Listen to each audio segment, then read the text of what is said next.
జరగడానికి వీల్లేదు. రైట్. ఇవాళ ప్రజాస్వామ్యం ఒక సంక్షోభంలో పడేటువంటి పరిస్థితి సర్ వల్ల ఏర్పడ్డది. ఇవాళ గాంధీ భవన్లోనే కాదు, మేము ప్రతి నియోజకవర్గంలో బిఎల్ఎస్ మీటింగ్ పెడుతున్నాం, కావాల్సినటువంటి అన్ని అప్రమత్తతలు తీసుకొని జాగ్రత్తగా ఉన్నాం. కారణం ఏంటంటే 2002 కంటే ముందు మీరు ఎక్కడున్నారు అనేటువంటి వాళ్ళు ప్రూవ్ చేసుకోవాల్సినటువంటి ఇదైతే నిబంధన ఈసారి పెట్టినరో సర్లో ఇంతకుముందు లేకుండే. మిత్రులు చెప్తుండ్రు 24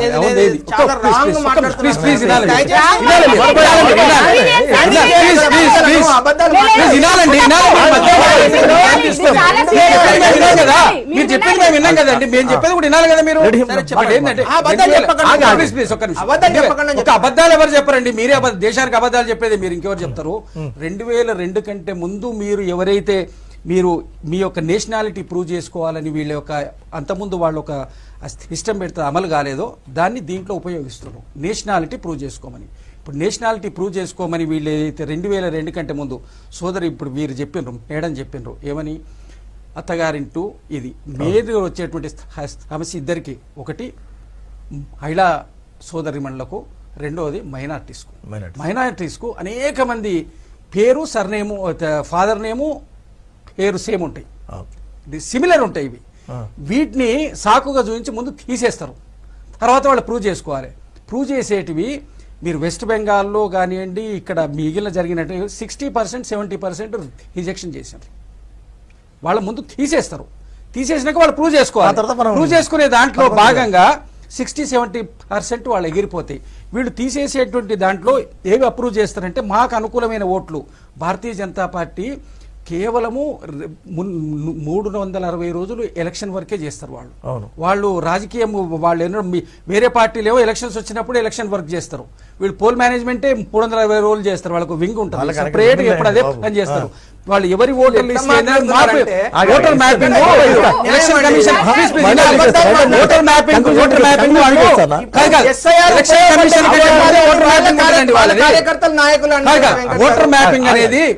ఓటర్ మ్యాపింగ్ అనేది వీళ్ళు ఎలక్షన్ కమిషన్ కంటే ముందే వాళ్ళు మ్యాప్ చేసి పెడతారు, ఏ ఇంట్లో ఏ ఓట్లు ఏవని చేసి ఆ ఓట్లు తొలగించబడ్డ ఓట్లకు వీళ్ళే ముందు అప్లికేషన్స్ ఇస్తారు వీళ్ళని తీసేయమని. వాళ్ళు రీఎంట్రీ అయ్యే దగ్గర వీళ్ళే ఫోర్స్ చేస్తారు, అక్కడ పోయి ఆబ్జెక్షన్ రేజ్ చేస్తారు. వాళ్ళ బిఎల్ఏ ఆబ్జెక్షన్ రేజ్ చేస్తారు, మా పార్టీ వాళ్ళు చేసిన వాళ్ళ పార్టీ వాళ్ళు చేసిన ఆటోమేటిక్గా ఆపుతారు. వాళ్ళు క్లియర్గా ఆబ్జెక్షన్ రేజ్ చేస్తారు, ప్రూవ్ చేసుకునే దాంట్లో పోతాయి. దాంట్లో 40-50% ఎగిరిపోతాయి, జెన్యూన్ ఓట్స్ ఎగిరిపోతాయి. ఇప్పుడు రోహింగ్యాలను తీసేస్తే, పాకిస్తాన్ వాళ్ళని తీసేస్తే, వేరే వాళ్ళని తీసేస్తే ఇబ్బంది లేదు. కాంగ్రెస్ ప్రభుత్వంలో ఉండగా తప్పులు జరిగినాయి అన్నారు. 12 సంవత్సరాల నుంచి మీరు ఏం చేస్తున్నారు? విదేశీ శక్తులు ఈ దేశంలో రాకుండా అడ్డుకోవడానికి ఇప్పుడు ఏడని చెప్పినరు, విదేశీ శక్తులు ఈ దేశంలో రాకుండా ఉండడం 12 సంవత్సరాల సమయం మీకు సరిపోలేదా? ఇంకా 20 ఏళ్ళు కావాలా మీకు? మీరు కేవలం ఏంటంటే దాని పేరు చెప్పుకొని అర్థం గడుపుతారండి. మతం పేరు చెప్పుకొని విదేశాలను చూపించుకుంటూ, పాకిస్తాన్ బంగ్లాదేశ్ ను చూపించుకుంటూ వీళ్ళు కాలక్షేపం చేస్తారు. శ్రీనివాసరావు గారు చక్కగా వివరించింది. ఇందాక సారు ఒక పాయింట్ చెప్పారు, గుజరాత్ లో ఉత్తరప్రదేశ్ లో డ్రాప్ అవుట్స్ లేవు, చాలా పెద్దగా అయింది విద్యా వ్యవస్థకు సంబంధించి. ఇగో సెంట్రల్ గవర్నమెంట్ స్త్రీ సంక్షేమ శాఖ మంత్రి లోక్సభలో చేసిన ప్రకటన, గుజరాత్ 1వ స్థానము, ఉత్తరప్రదేశ్ 2వ స్థానం. డబుల్ ఇంజన్ సర్కార్ పెడితే ఎంత మందిని అంటే అక్కడ పరిస్థితి ఏంటంటే విద్యా వ్యవస్థకు సంబంధించి వంట చేస్తారు కదండి, మధ్యాహ్న భోజనము, వాళ్ళు స్కూల్లోకి పోయి పాఠాలు చెప్పే పరిస్థితి. 5th క్లాస్ వరకు ఒకే టీచర్, ఆమె లేని సమయంలో గ్రామస్తులు పోవడము, లేకపోతే ఆ వంట చేసే వాళ్ళు పోవడం. అంటే వీళ్ళు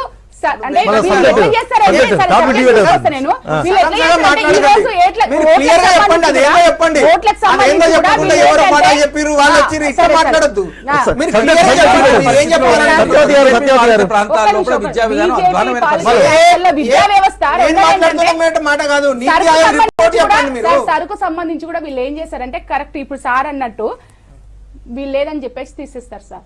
వాళ్ళు ప్రూవ్ చేసుకోవాలి, వాడు ప్రూవ్ చేసుకునే వరకు ఎలక్షన్లు దగ్గరకు వస్తాయి, ఎలక్షన్లు దగ్గరకు వస్తే ప్రూవ్ చేసుకోవడానికి అవకాశం ఉంది బీజేపీ ఓట్ల కోసం. అవునా? ఇప్పుడు ఎట్లా మాట్లాడుతున్నారంటే ఇప్పుడు వారేమో అసలు ఈ రాష్ట్రంలో గానీ ఈ దేశంలో గానీ హిందువులంతా బీజేపీ కోటేస్తారు, ముస్లింస్ అందరు కాంగ్రెస్ కోటేస్తారు, వీళ్ళేమో మా ఓట్లను తీసేస్తారని వీళ్ళు మాట్లాడుతున్నారు. అసలు ఎస్ఐఆర్ తీస్తారు, మరి ఎవరు ఓట్లు ఎవరు తీసేయారండి?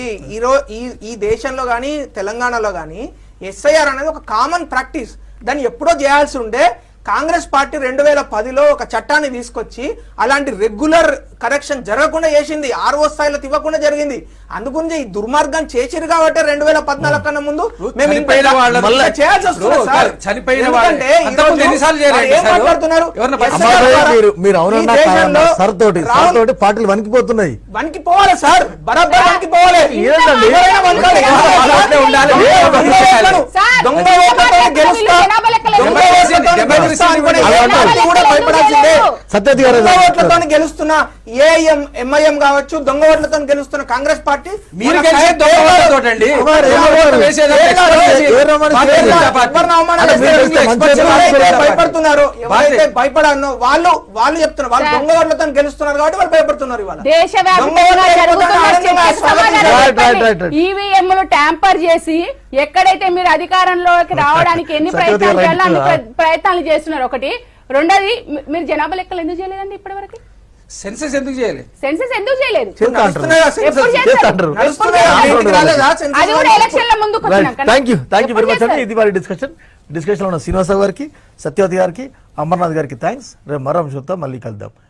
ఇవాళ జాతీయ వ్యాప్తంగా, రాష్ట్ర వ్యాప్తంగా ఏ వార్తలున్నాయి, ఏ పత్రికలు ఏ వార్తలకు ప్రకటించా చూద్దాం. ముఖ్యంగా నిన్న రాష్ట్ర ముఖ్యమంత్రి రేవంత్ రెడ్డి ఆరుట్లలో తెలంగాణ పబ్లిక్ స్కూల్ను ప్రారంభించిండ్రు. రాష్ట్రంలో నూతన విద్యా విధానం తీసుకొస్తున్నామని, విద్యకు ప్రయారిటీ ఇస్తున్నామని చెప్పినారు. ఇక ఇండియా యుఎస్ అగ్రిమెంట్ రేపు సంతకాలు కాబోతున్నాయి. ఈ వార్తలే ప్రధానంగా ఉన్నాయి. ఒకసారి చూద్దాం ఏ పత్రికల్లో ఏమున్నాయో చూద్దాం. ఒకసారి వెలుగు చూద్దాం. వెలుగు మెయిన్ పేజీలో ఏ వార్తలని చూద్దాం.